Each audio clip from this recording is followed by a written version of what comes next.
बहुत समय पहले की बात है। प्राचीन भारत में तक्षशिला नामक नगरी ज्ञान और शिक्षा के लिए विश्व भर में प्रसिद्ध थी।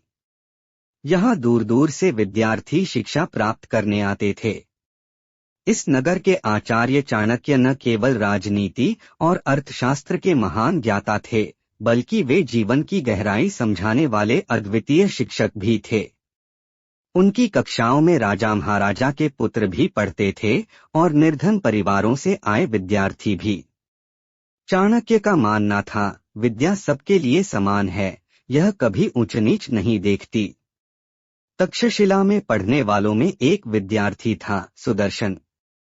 वह अत्यंत गरीब था।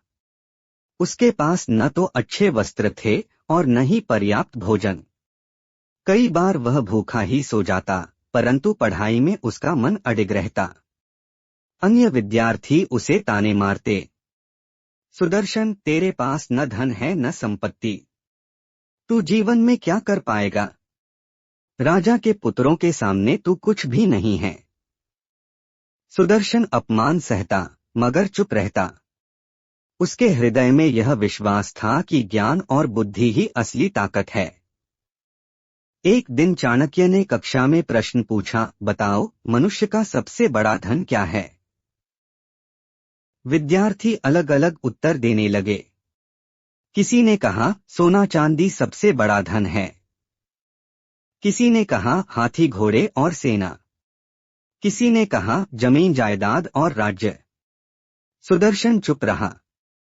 चाणक्य मुस्कुराए और बोले, सुनो, असली धन बुद्धि और ज्ञान है। सोना चांदी चोरी हो सकता है, सेना हार सकती है, राज्य छिन सकता है, लेकिन यदि किसी के पास बुद्धि है तो वह खाली हाथ से भी नया साम्राज्य खड़ा कर सकता है।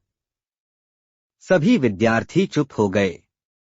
यह वाक्य विशेषकर सुदर्शन के हृदय में गहराई से उतर गया। कुछ महीनों बाद तक्षशिला पर संकट आ गया।